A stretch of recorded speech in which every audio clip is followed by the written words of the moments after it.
Bismillahirrahmanirrahim and Assalamu alaikum. I'm Anjana Heranas and you are watching my channel Diamond Tutoring Academy. Welcome here.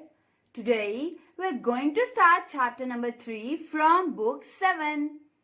Before going into the depth of this chapter, we should first know some of its basics. Like for this chapter, we should know what are decimals, what are fractions, what are rational numbers, and how to convert them from one form to another. So, to get these concepts clear, let's get started. Now we are going to learn methods to find terminating and non-terminating decimals. But before knowing their methods, first we should know what are terminating decimals and what are non-terminating decimals. Terminating decimals are like you have 0.2567. ठीक है. Terminating means कि terminate कर जाना, रुक जाना. ठीक है. Decimal places कुछ पॉइंट्स के बाद रुक जाएं तो उसे हम कहेंगे टर्मिनेटिंग डेसिमल. नॉन टर्मिनेटिंग क्या होगा कि हमारे पास पॉइंट के बाद 1 2 3 4 5 6 7 एंड सो ऑन टर्मिनेट नहीं करेगा, चलता ही जाएगा. ठीक है. एक ऐसा डेसिमल जो कि पॉइंट के बाद चलता ही जाए, कहीं भी ना स्टॉप करे, उसको हम नॉन टर्मिनेटिंग कहते हैं. और एक ऐसा डेसिमल जो पॉइंट के बाद किसी एक लिमिट पे जाके रुक जाए, उसको हम कहते हैं टर्मिनेटिंग डेसिमल. नॉन टर्मिनेटिंग हम एक ऐसे डेसिमल को कहते हैं जो पॉइंट के बाद कंटिन्यूस हो, जो बिल्कुल भी रुक ना पाए. ठीक है. अब हमें कैसे पता चलता है कि टर्मिनेटिंग डेसिमल कौन सा है और नॉन टर्मिनेटिंग डेसिमल कौन सा है. ठीक है. तो ये फाइंड आउट कर लेते हैं. लाइक कभी आपको फ्रैक्शन गिवन हो, ठीक है, और आपको कहा हो कि आप फाइंड करके बता दें कि क्या ये टर्मिनेटिंग डेसिमल है या नॉन टर्मिनेटिंग डेसिमल है. ठीक है.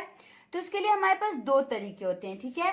पहला तरीका तो यही है कि जो अभी अभी हमने सीखा था, डिवीजन मेथड. ठीक है. डिवीजन मेथड में हम क्या करते हैं, हमने अभी सीखा कि हम हमेशा न्यूमरेटर को रूट के अंदर लिखते हैं, डिनोमिनेटर को हम बाहर लिखते हैं और डिवाइड करना स्टार्ट कर देते हैं. Like 7 1 is 7 plus minus 7 9 minus 7 2. Again we will put here point which will allow us to take 0 here. So 7 2s are 14 plus minus 20 minus 14 6. Again we have points, so we can put here 0.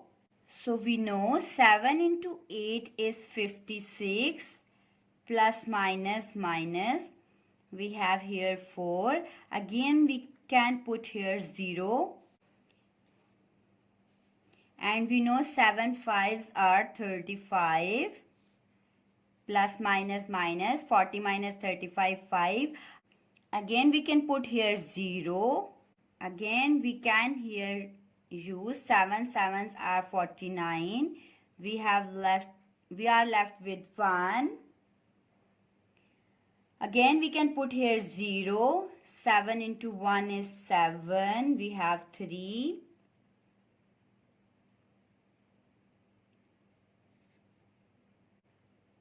And we know 7 into 4 is 28.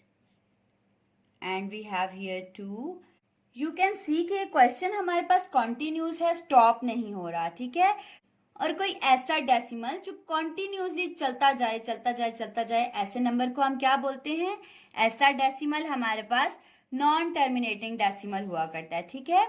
ये तो था हमारा method 1 कि आप method 1 में division करके अपने question से अंदाजा लगाएंगे कि अगर हमारा क्वेश्चन कंटिन्यूस है, ठीक है, तो इट मींस कि ये हमारे पास नॉन टर्मिनेटिंग डेसिमल था.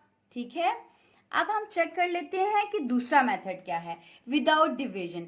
ये मेथड तो हम तब अप्लाई कर सकते हैं ना जब हमारे पास लॉन्ग क्वेश्चन में क्वेश्चन गिवन हो या शॉर्ट क्वेश्चन में.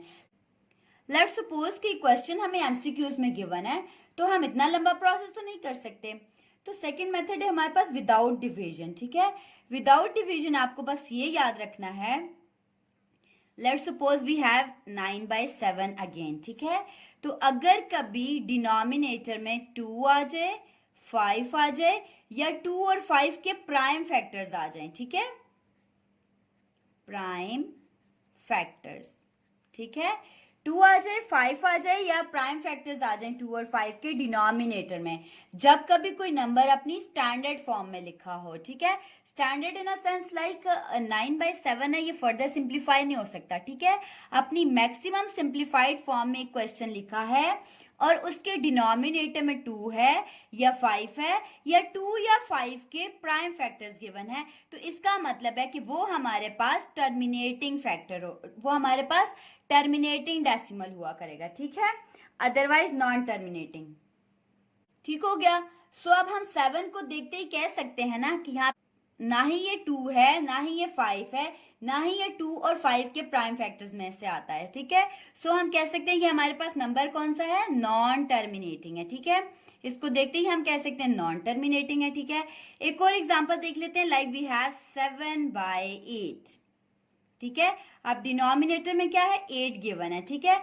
अगर हम 8 का एलसीएम लेकर देखें, 8 जो है 2 4s are 8, 2 2s are 4 and 2 1 is 2. It means कि 8 is equal to 2 into 2 into 2, तो मतलब 2 के प्राइम फैक्टर्स में से 8 है, ठीक है। तो हम कह सकते हैं कि ये हमारे पास क्या होगा, टर्मिनेटिंग डेसिमल, ठीक है। टर्मिनेटिंग डेसिमल क्योंकि इसके डिनोमिनेटर में प्राइम फैक्टर ऑफ 2 है, ठीक है। सो ये हमारे पास टर्मिनेटिंग डेसिमल है। ठीक हो गया।